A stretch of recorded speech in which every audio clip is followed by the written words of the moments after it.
All right, Dr. Gilda, I get to ask the question I've been wanting to ask you. How do you become a famous spokesperson? Because I know you've done this and a lot of people would love to have those jobs that you've had. How did you get those? First of all, spokespersons' jobs are never advertised. Right. People saw me on television because I did maybe 3 different television shows a day when I first got started on daytime television. And people knew me as the relationship go-to person for the media. So I was being quoted everywhere and I was doing everything. So it all started with me face to face with audiences. And as things progressed, I was the one who they kept finding when they did searches. And they then came to me. And, the first couple of people said, well, we'll offer you some money. And there were little amounts of money. And I said, no, this is what I earn. And they said, no problem. And I thought, ooh, this is interesting. Right. Yeah, and that's basically how it started. Now, in order to be a good spokesperson, you have to know how to sell their brand. You also have to feel as though you are aligned with their brand. For example, I would be hard pressed to take on a job selling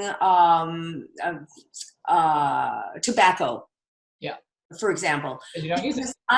This is not one of my things, and I would not make a good spokesperson for that anyway. I don't even know if they have, well, they don't have advertisements for that anymore on air. But, you have to know what your parameters are. It's okay for you to do X. It's not okay for you to do Y, according to your personality. They also want somebody who's vivacious, who can run with their brand. And it came in handy that I was not only able to speak about their brand, but also able to write about their brand. And so they hired me to do columns in various magazines when magazines used to be around. Right. and now, of course, online columns. They wanted as much exposure as possible, but they also have to recognize that you are an entity that enhances their brand, and they know that. Right. So this became a beautiful partnership for every one of the spokesperson's jobs that I had, because I legitimize the brand because I'm a noted author, I'm a media person, people trust me. Trust is very important. And through the years that they've seen me on television, they know that they can trust me. And I am not taking on any role as a spokesperson for anything unless I truly believe in it.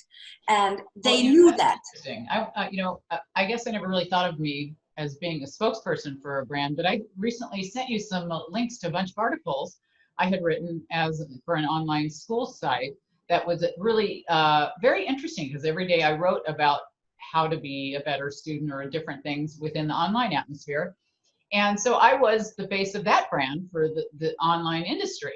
And because I've taught more than 1,000 online classes. And so this was a really fun thing for me to do. I think what I see when you're trying to be a spokesperson for a brand is that you have experience, like you said, it's something you use, it's something you do. But also, sometimes you just maybe start as an affiliate. I have a lot of companies that you can be an affiliate for their different products on your site. And I even offer that on my site.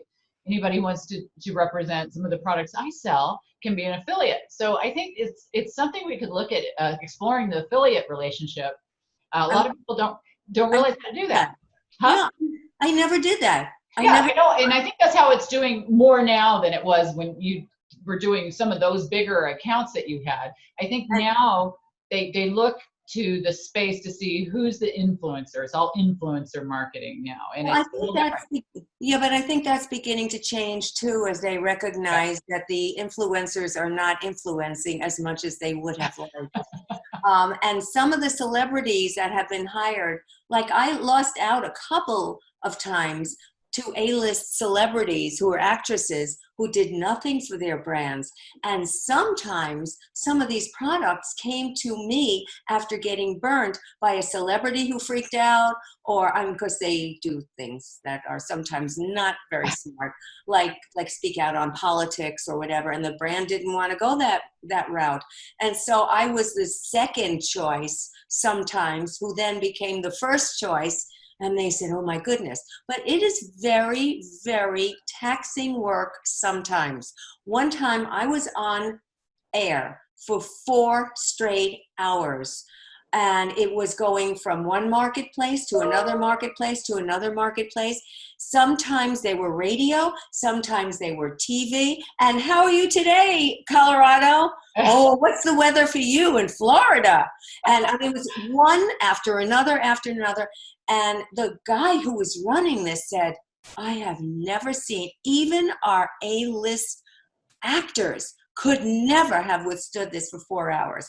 What you don't know is that I was in bed for 2 days. After that, I was so wiped out because Oh, yeah. you are on. You are on all the time.